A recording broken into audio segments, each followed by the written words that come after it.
Alright guys, TacticalRab here, back again today, bringing you another CWL Pro League Qualifier related video. Going to be talking about why there were so many upsets at this event and why there were so many crazy results and big name teams that missed out, because I don't want to bash on the system or anything like that, as, you know, some pros have done. I think it was definitely the best system we've had, but there are definitely some things where upsets are likely to happen for various reasons, whether that's on the back of the better teams or whether it's not. So we're going to go through that today. Before we get into it, I want to say that my exams for semester 1 of university are over now, so the next couple of weeks should be hopefully a lot of great varied content, because the last couple of days it's been trying balancing a few things, but I've kept daily uploads going. I uploaded 2 videos on the 9th of January, and I've uploaded every day since the 2nd, so the daily upload streak is going to be continuing until, well, as long as I can feasibly manage it, and as long as there's enough stuff to talk about. That's the plan. And if there's not enough stuff to talk about, then I'm going to try and start making more of the gameplay analysis and breakdown videos,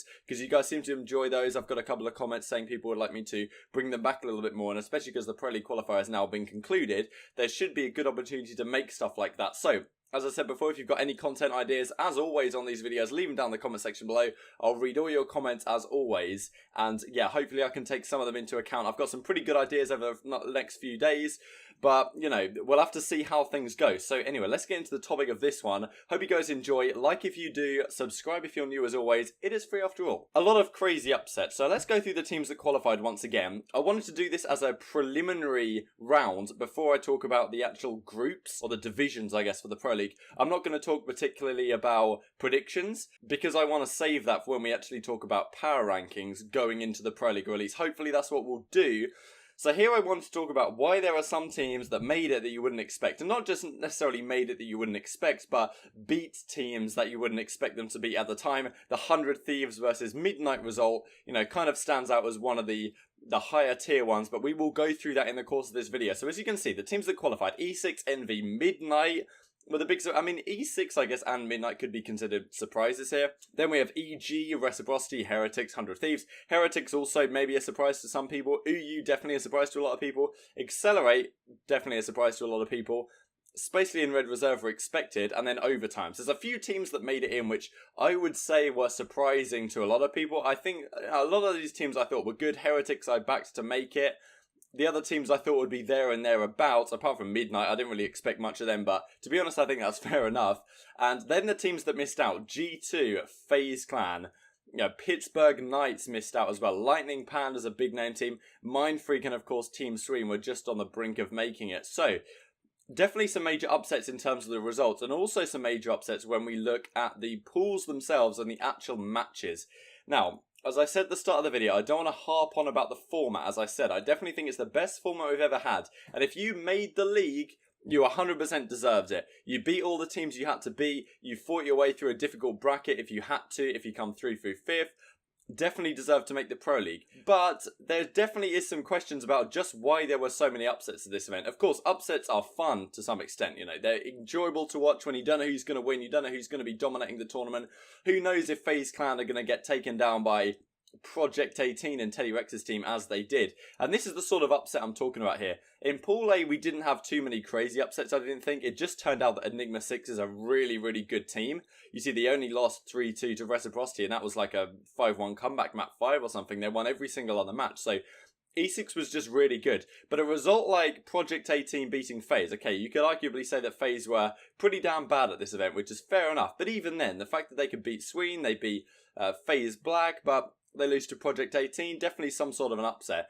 Pool D, or Pool B, sorry, is really where we see some more along these lines. Yes, Heretics just turned out to be really good. Their only loss was map 5 against Envy. It's really Lightning Pandas that your eyes are drawn to here, losing every single series. So I've got a couple of reasons why these upsets tend to happen, especially in these single round robin matchups and situations. Really the question for you guys in the comments below is, let's have a look at Pool C and D really quickly here. Midnight Esports beat 100 Thieves. Okay, so really the question I want to ask is, would you put Midnight Esports right now above 100 Thieves in your power rankings? Because I've seen some comments, people saying that, like, am I the only one that is not expecting teams like Midnight, teams like Overtime, teams like, you know, even Heretics not to do particularly well when the league comes around on starting February the 4th on LAN at Columbus, Ohio, if you guys aren't fully aware of the situation as it is right now as we lead into the Pro League. So the question is this considered an upset, or is this enough to say that this team is better? You know, let's take an example from English football or soccer, whatever. I'm sure you guys can come up with examples from the sports that you guys watch as well. But, you know, if Manchester City get upset by, I don't know, Everton or something like that, then it's definitely an upset, right? Manchester City are still going to be above Everton in your power rankings, or however you want to phrase it, even if Everton beat them on the day. Now, as those teams become closer and closer together in terms of skill, at what point does it remain an upset, and at what point does it put that lower tier team above the upper tier team? Because, you know, I would rate 100 Thieves coming into this tournament above Midnight, and I definitely think it's up for debate as to who is better at the current time. Yes, 100 Thieves did get beaten by Midnight, as you can see right here. They actually got 3-0'd by Midnight, which is a crazy outcome. But if this matchup happened again, would it be the same story? Now, I'm doubtful that it would be the same story. And you see it with other matches as well, with EU beating Red Reserve. Okay, they always seem to beat Red Reserve, so maybe that's not a good example. But, you know, here, Spacely got 3-0'd by overtime. And then Spacely went on a fantastic run. They lost 2 maps out of their final 5 series to qualify for the league. So they obviously turned things around, but does this result put overtime above Team Spacely in terms of the power rankings? You know, I would say it doesn't. So those are the sort of upsets I'm talking about, and these are the reasons for it as far as I can see. Firstly is complacency of the top teams. If you're a squad like 100 Thieves with all the names you have, look at this fantastic thing we now have on COD Gamepedia, by the way, where I can hover over the team and I can see the roles, the names, the ID. Isn't that just phenomenal? Great work to the guys at COD Gamepedia. I'll link all this down in the description box below. As always, you can check it out in your own right. But you see our Midnight here, Envoy, Llama, Parzelion, Bracken, Jetly. 100 Thieves definitely took these guys super lightly, and because it's single round robin, you only play one match, there's definitely a propensity to go into these matches thinking, oh, we're going to roll over these guys. Definitely something that Red Reserve are guilty of when they go against teams that they should be better than. They'll hop into the series, they'll think, even if we lose the hard point, they'll think these guys are still terrible, like, it'll still be an easy win for us. And eventually it gets to the point where you're thinking they're like, holy, I actually lost. Now, that's definitely the case for some of these teams. I don't think it's the biggest deal, but if 100 Thieves were to play Midnight Esports again right now, I'm not sure it would be exactly the same result, because 100 Thieves are going to go in with a clearer head.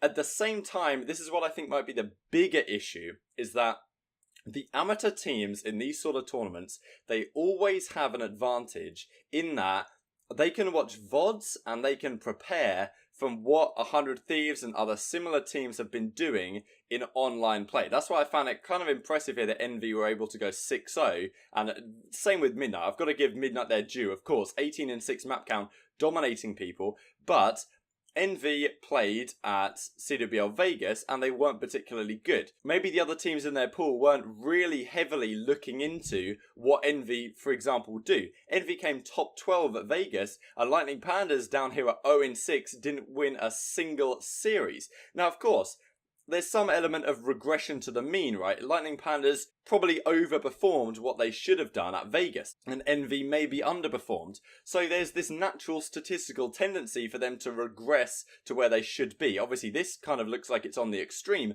but does it not intrigue you that maybe the other teams in this pool looked really heavily into the VODs for Lightning Pandas, exactly what they're doing, what their break-off setups are, who uses what gun? If there's a certain rotation in a search and destroy, they get a pick at A, what do they tend to do next? Let's try and adapt to that. And of course, Call of Duty doesn't have the most strategy in the world, but there's definitely an element to it there, and having that one up on your opponent is always an advantage. So it does intrigue me that Lightning Pandas, having done really well at Vegas, now they fall off this dramatically, whereas a team like Envy, who didn't do so well, that people maybe weren't too in tune with exactly what's going on, and also because they have a coach in Bevels, of course, you know, innovating probably new ideas as well, so it wasn't easy for teams to replicate. That's definitely a situation that probably happened here with 100 Thieves, that Midnight Esports come into this pool super well prepared for what their opponents are going to pull out against them. It's always an advantage in these single round robin series that, you know, they can have a very unique playstyle kind of squad like Midnight that can really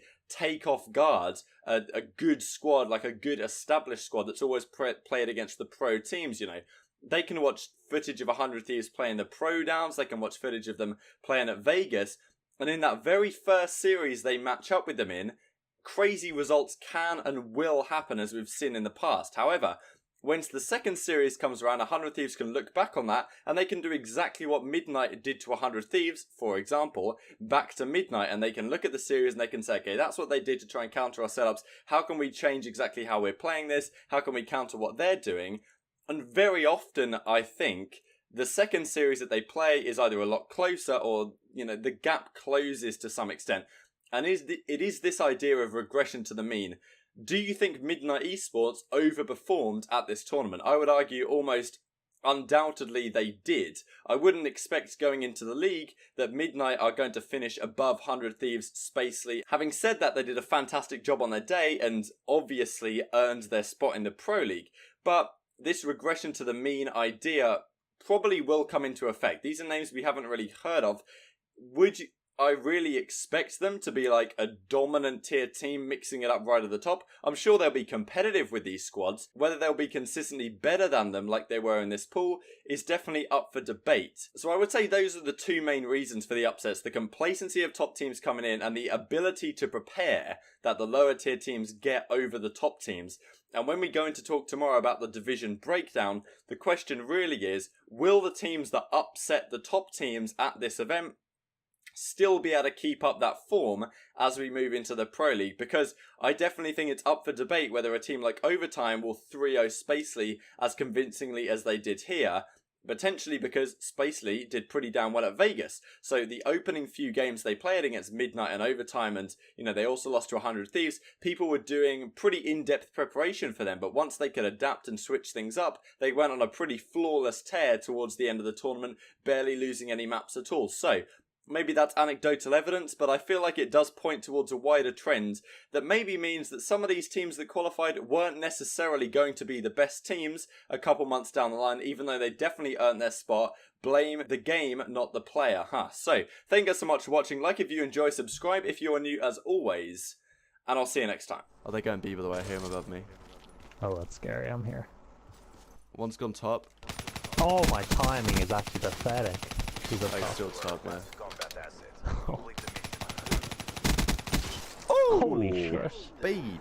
I forgot to change my class set though, so I've still got my... yeah, same. Respawn. Yeah, I've still got my respawn stuff, yeah. I was aiming like the stairs, waiting for them to come down. And it's like, you know when you watch something and you see them come while you like turn away or whatever? Like I got that and he just came down and killed me, like, yeah.